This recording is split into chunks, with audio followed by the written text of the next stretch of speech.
Le 18 décembre dernier, l'OMS a franchi une étape cruciale dans la lutte contre le paludisme vivax en préqualifiant le tout premier diagnostic qui va permettre de détecter la carence en G6PD, glucose 6-phosphate déshydrogénase, ce qui va donc permettre de garantir la sécurité des vaccins et ainsi éviter les rechutes dues à ce type précis de paludisme.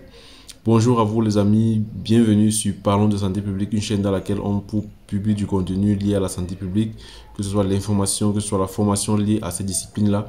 On vous parle des concepts de santé, on vous parle de tout ce qui peut vous permettre d'apprendre davantage sur cette discipline, que vous soyez étudiant, que vous soyez professionnel de la santé ou alors aspirant à travailler dans la santé publique. Je vous encourage à vous abonner, à activer la cloche de notification et à partager également nos vidéos parce qu'ici, on parle vraiment des choses qui peuvent beaucoup vous aider. On parle également des sujets qui concernent les étudiants en santé publique, notamment comment faire un mémoire, on donne des conseils. Il y a plusieurs vidéos qui sont publiées là-dessus. On parle aussi de l'actualité sanitaire, comme on le fait en ce moment-ci, où on parle d'une actualité liée au paludisme qui est très récente. Également, on a plusieurs offres de formation et de services qu'on propose aux étudiants et aux chercheurs, que ce soit pour la collecte de vos données, que ce soit pour vous accompagner dans la rédaction de votre protocole d'études, que ce soit pour l'analyse de vos différentes données. Vous pouvez simplement nous contacter à travers notre email qui est dans la description de cette vidéo afin que nous puissions vous contacter et voilà, vous proposer nos services. Alors pourquoi est-ce que on parle de ce sujet très important? Vous savez, le paludisme, c'est l'une des maladies les plus mortelles, qui a l'une des morbidités de mortalité les plus élevées en Afrique.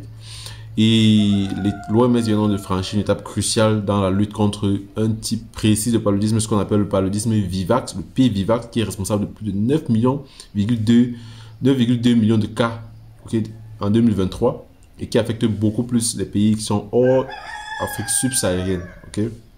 Et les traitements recommandés, généralement, c'est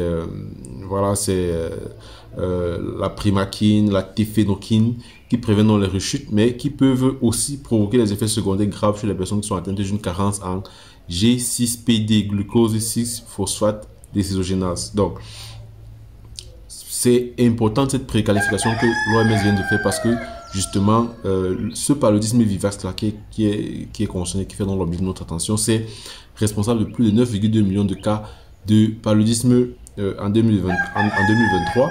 Et donc, le test préqualifié va permettre donc d'aider à identifier les patients qui ont une carence en G6PD, glucose 6-phosphate déshydrogénase, et donc éviter les complications dues à une hémolyse aiguë. Donc, les patients donc, ils pourront être diagnostiqués parce qu'ils ont cette carence-là en G6PD, ils pourront donc pouvoir identifier ces patients-là et donc éviter qu'ils puissent recevoir ces différentes complications-là. Donc, le paludisme vivax est présent dans plusieurs régions de l'OMS, à l'exception de l'Europe, bien sûr, et ça cause chaque année 500 000 décès au niveau des enfants. Vous voyez, les enfants sont beaucoup plus touchés par le P-Vivax, le paludisme vivax.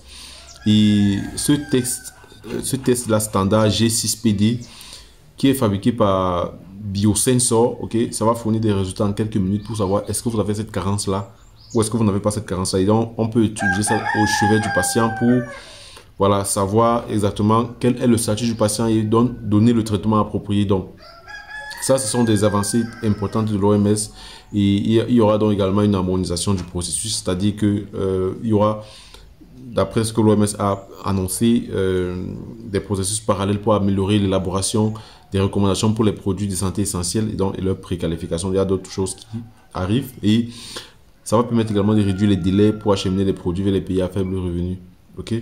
Et ça, c'est une très bonne nouvelle.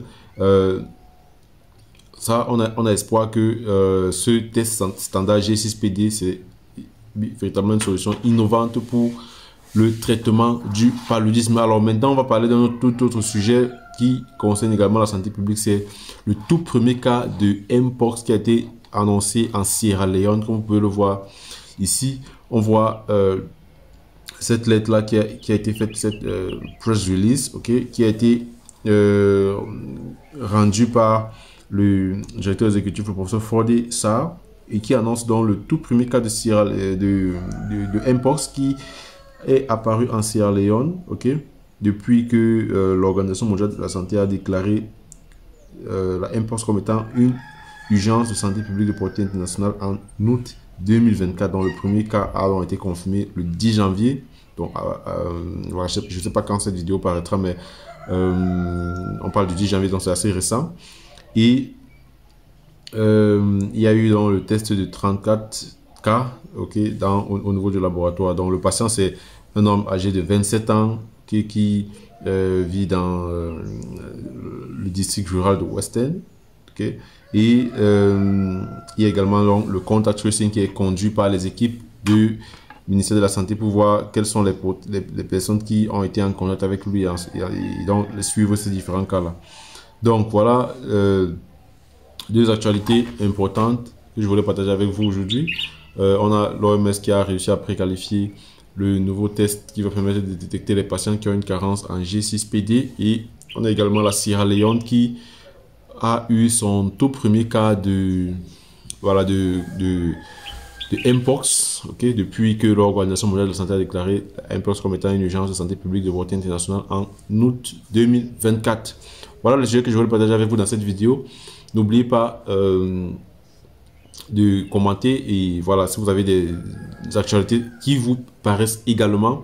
Et je vous rappelle, avant de clôturer cette vidéo, nos différents services que nous vous offrons. Si vous êtes chercheur, si vous êtes étudiant, si vous souhaitez être assisté pour la recherche que vous faites dans master ou en doctorat ou en licence, quel que soit le domaine dans lequel vous travaillez, si vous voulez être assisté, que ce soit pour votre rédaction de votre protocole d'études et vous souhaitez être accompagné avec les différents conseils et tout ce qui va avec, ok.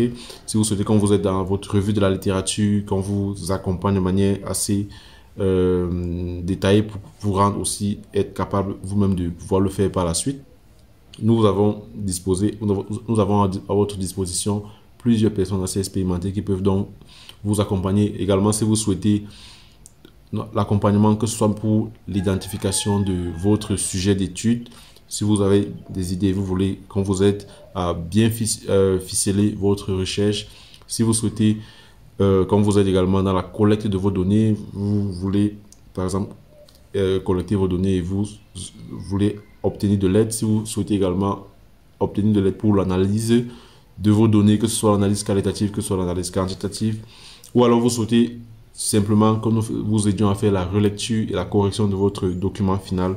Pour tous ces différents éléments-là, vous pouvez nous contacter et nous mettrons à votre disposition nos meilleurs experts dans le domaine pour pouvoir vous offrir cela. Également, ceux qui souhaitent obtenir des formations sur l'utilisation des logiciels, sur la formation de l'utilisation des logiciels, que ce soit des logiciels qualitatifs, que ce soit des logiciels quantitatifs, vous pouvez également nous contacter. Et nous allons vous proposer ces formations, que ce soit individuellement, que ce soit collectivement. Donc, voilà ce que je voulais partager avec vous. Nous, on se revoit pour une prochaine vidéo. Sentez-vous bien.